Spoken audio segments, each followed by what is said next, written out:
Fala galera, aqui quem fala é o David novamente. Dessa vez vocês estão vendo o meu rosto aí, né? Justamente porque eu peguei um dispositivo aqui emprestado de um parente meu, certo? Então, assim, esse vídeo aqui, ele provavelmente vai ser um dos únicos aí dos próximos que vão ter o meu rosto pra vocês aqui, certo? Eu resolvi pegar aqui emprestado só pra poder fazer esse vídeo aqui, gravar esse vídeo, porque é um vídeo que eu acho que é necessário pra esse canal, já que todo canal ateísta sempre tem um vídeo desse tipo, certo?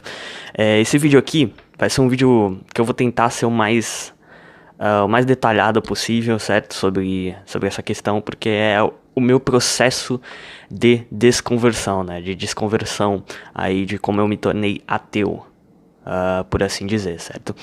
Então, nesse caso aqui, eu vou explicar como é que foi o processo, para vocês terem uma noção de como que foi essa coisa toda, certo? Bom, eu vou começar aqui justamente pelo começo, né? Sempre dizemos aí, vamos começar pelo começo. O processo de desconversão ele foi um negócio complicado, certo? Porque assim, eu sempre estive em uma família religiosa, certo? Então assim, desde da época lá que meus pais eram meio que roqueiros, né? Eles ainda assim eram. Tinham essa pegada meio gospel, né? Sim, eles eram roqueiros e tinham uma pegada gospel. Eles, por assim dizer, eles gostavam de rock, mas ao mesmo tempo eles começaram a ir, né, das coisas mundanas e mais pro gospel, né? Então, assim, eu cresci em um lar que era evangélico, certo? Que é evangélico. E assim, eu já circundou, né?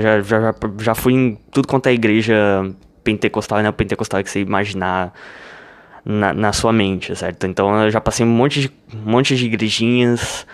E uma das primeiras, né, que eu fui parte, né, junto com os meus pais, foi justamente a Renascer em Cristo, né? Foi uma das primeiras que eu fiz parte, né? Porque meus pais fizeram parte, aliás, e saíram daquela pegada de roqueiro puro mesmo pra roqueiro gospel. E assim, sempre fui nesses cultos, né, nas reuniões de jovens, esse tipo de coisa, assim, tinha um culto, acho que é culto de jovens, eu não me lembro exatamente como é que era chamado, né, e assim, sempre aquela coisa, né, aquela coisa doutrinária, etc, sem muito raciocínio, sem muito pensamento crítico, só repassando as coisas que já eram ditas, e era isso mesmo, né? E aí depois, né, rolou algumas coisas pessoais entre os meus pais, etc. Houve uma separação. E nesse caso aí, meu pai ele começou a mudar de outras igrejas e começou a me levar nelas também, né? E aí nós tínhamos também a Mundial, né? Que foi uma igreja que acho que minha mãe, se eu não me lembro bem, minha mãe também, ela começou a ir pra essa igreja um pouco antes deles se separarem e começou a me levar também nela, na Mundial, né, do Poder de Deus aí, e também em outras igrejas em si, certo? Mas assim, as principais foram essas duas, né, a Renascer em Cristo e a Mundial. Então assim, eu não tive muito contato com outros setores a não ser o evangélico, assim, mais da parte do neopentecostal e pentecostal, pra vocês verem que foi uma coisa horrível, né? Porque são as piores igrejas possíveis. Nem sequer a católica eu cheguei a conhecer, assim, eu pessoalmente cheguei a fazer parte, certo? Mais no setor evangélico e mais na parte do neopentecostal, certo? E do pentecostal também. Assim, o meu processo de desconversão ele começou mais quando eu comecei a participar da Congregação Cristã do Brasil. Vocês devem conhecer aí a Congregação Cristã, né? Eles são bem mais rígidos, né, por assim dizer, do que essas outras pentecostais e neopentecostais, no quesito de vestimenta e etc. Eles são bem mais, eles tentam ser um pouco mais prudentes, mais coerentes com essa coisa, tentam preservar mais a mulher, por exemplo, no sentido de prudência, de mulher não poder usar calça, enfim, de ser prudente com o corpo, não mostrar partes íntimas e coisas assim desnecessariamente. E foi a partir da congregação cristã que eu comecei a me questionar mesmo, certo? A congregação cristã, não sei se vocês sabem, mas eles não ensinam a Bíblia em si, certo? Eles não têm um culto assim que explica, que tenta fornecer algum background histórico, coisas assim, certo? Eles prezam muito mais pela revelação divina ali naquele momento, certo? Então, por exemplo, tá o ancião no púlpito, eles não chamam de pastor ou de apóstolo, né, nem nada, ou de, enfim, eles não chamam dessas coisas convencionais que as outras igrejas chamam, eles chamam de ancião, né, que é o ancião que fica lá no púlpito, e todo culto, ele espera uma revelação descer, certo? Né, na cabeça deles é uma revelação que desce, e aí eles vão, e através dessa revelação, que Deus se revela lá através do momento ali no culto, eles vão e abrem a Bíblia em qualquer passagem aleatória e fala que foi Deus que revelou, certo? Naquele momento, certo? Eles têm muito essa coisa, né? De preservar muito mais pela revelação do que pelo estudo bíblico em si, certo? Do que fontes, etc e tal. É diferente do âmbito católico, né? Da parte católica, que os católicos, eles, nesse sentido, no catequismo, etc., no catequese, pelo que eu entendo, eles prezam muito mais por ensinar a mesma coisa ali, as doutrinas, etc e tal. Na congregação cristã não tem propriamente isso, certo? É mais recitar versículo, né, na reunião de jovens, etc. E descer a revelação mesmo de qualquer jeito lá e revelar a palavra de Deus do dia, entendeu? É assim que funciona a coisa na congregação cristã do Brasil. E assim, eu comecei a me questionar muito mais porque eu percebia que tinha revelações que meio que uma contradizia a outra, né? A interpretação de um ancião sobre a mesma revelação variava para outro dia. Então ele abria no mesmo versículo do outro dia e ele interpretava um negócio que ia totalmente contra o que tinha dito o outro ancião no outro dia, que tinha descido a revelação. E aí eu comecei a olhar e falei, pô, mas Deus tá falando uma coisa e depois tá falando outra. Então aí eu comecei a me questionar, certo? Os primeiros questionamentos foram esses, assim. Foram questionamentos, assim, que alguns apologetas podem considerar bobos, mas pra mim foi um dos fundamentais, assim. Eu comecei a questionar essas contraditoriedades entre as revelações que estavam tendo. Pra vocês terem uma noção,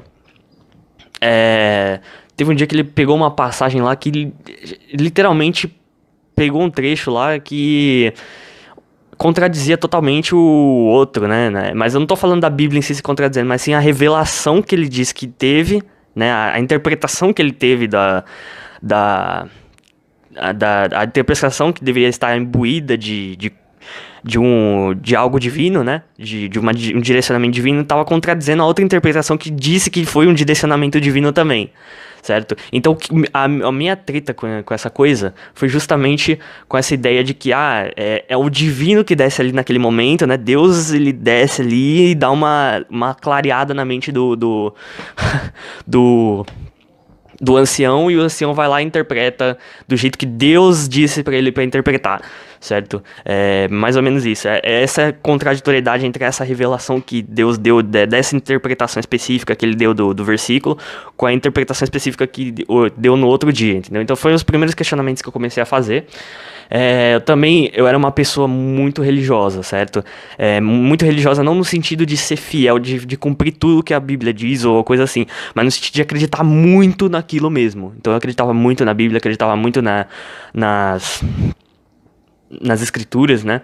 Era uma pessoa que eu tinha muito medo de ir pro inferno, por assim dizer, né? De ser punido pelos meus pecados, e eu levava aquele fardo nas costas, aquele fardo pesado, e assim, isso me mexia muito comigo, sabe? Eu não conseguia cumprir 100% daquilo. Um exemplo disso é a questão dos palavrões, né? Eu sou uma pessoa que não sei se você sabe, mas eu costumo falar muito palavrão. Mas assim, não porque porque eu gosto de falar palavrão, não, porque é costume mesmo, eu acabei pegando esse costume e é uma forma de expressão, né? Eu sempre utilizei como uma forma de me expressar a questão do palavrão, principalmente quando eu tô descontraído. Então, era uma das coisas que me pegava bastante, né? A coisa também da questão da sexualidade, etc., na época de adolescência. Então, foi coisas assim que mexiam muito comigo e eu juro pra vocês, eu chegava a chorar. Eu também sempre gostei muito de videogame, então eu gostava muito de jogos assim violentos e de jogos que às vezes envolviam alguma coisa ali demoníaca ou enfim, que não agradavam a Deus, né? Não agradavam a Deus, o pessoal dizia. Então, é uma coisa que mexia muito comigo, com a minha mente, com meus sentimentos. Então, eu juro pra vocês, eu já cheguei a chorar e pedir pra Deus se revelar pra mim e me ajudar a acabar com os meus vícios de videogame, as minhas formas de se expressar e etc. E eu implorava, juro pra vocês, chorava, implorava e ajoelhava e passava horas ali chorando e implorando e me martirizando, né? Falando que eu era pecador, que eu não conseguia parar com as coisas que eu gostava e eu pedia forças pra Deus, etc. E nada se manifestava, nada, absolutamente nada. Então, assim, eu era uma pessoa que sinceramente queria um relacionamento pessoal com Deus e nada. Por isso que eu disse, né, que também é uma das coisas que eu me identifiquei um pouco com Gilberto em si, certo? E assim, esse foi o início dos meus questionamentos, etc. Essas coisas, né, esses eventos pessoais foram coisas que também influenciaram na minha desconversão, mas não foram os únicos, certo? Eu comecei a fazer questionamentos mais filosóficos, mais intelectuais. E eu comecei a, enfim, tentar procurar coisas na internet. E aí eu comecei a achar alguns vídeos apologéticos, né? Na época eu tava começando também a conhecer o Nando Moura e outros youtubers aí grandes, né? Apologetas. E assim, eu via os vídeos deles e não me convenciam, certo? Não me convenciam. Eu olhava os argumentos, eu não sabia rebater, mas ao mesmo tempo eu olhava e falava, mano, tem alguma coisa errada aqui. Tem alguma coisa errada aqui, essas premissas estão muito estranhas, enfim. Eu nem sabia o que era a premissa, mas eu já tinha uma ideia mais ou menos do que eram os passos, né? Os passos. Eu já tinha na minha cabeça os passos para uma determinada conclusão sólida, né? Que decorre das premissas. Eu tinha uma noção breve, assim, básica do que fosse a questão de uma argumentação lógica. E assim, eu não me convencia, argumento ontológico, argumento cosmológico, argumento teleológico, não me convencia, certo? E eu comecei a me aprofundar mais no assunto. Comecei a primeiro entrar em grupos de debate sobre filosofia, sobre ateísmo e etc. E aí foi quando eu entrei na Contra os Acadêmicos, né? Contra os Acadêmicos foi um grupo que eu fiquei algum tempo por lá, certo? Eu via muitos apologetas, é um grupo que era predominantemente religioso, certo? Então a maioria das pessoas que estudavam filosofia ali, teologia, eram religiosas, eram cristãs, etc. Mas eu olhava os argumentos e eu não engolia, sabe? Não entrava em mim. Eu olhava e falava, isso aqui tem alguma coisa que não faz sentido aqui, não é possível. E aí eu comecei enfim, discutir lá. Na época eu era meio palpiteiro. Provavelmente quem se lembra aí de mim e era da Contra os Acadêmicos, no início das coisas eu comecei a dar umas palpitadas ali nos argumentos, querendo rebater de qualquer jeito, etc. E assim, algumas pessoas me refutavam ali, etc. E eu olhava aquilo e eu falava, meu, ainda não me convenci. E olha que eu tô tentando me convencer aqui, tô tentando ver alguma lógica aqui, mas eu ainda tem alguma coisa que me diz que não tá certo. E aí eu comecei a me aprofundar mais em filosofia da religião, certo? Comecei a ler mais coisas sobre filosofia da religião. Comecei a também acompanhar alguns youtubers, e aí eu conheci o Ciclista Cético, né, na época que ele discutiu com o Nando Moura, né, que ele rebateu o Nando Moura, né, o vídeo lá do Nando Moura. E aí eu comecei a ver que existia uma perspectiva ateísta filosoficamente mais trabalhada. E aí eu comecei a ver, falei, cara, quais são as bases que esse cara usa pra fazer esses vídeos, né? Quais são as coisas que esse cara tá usando?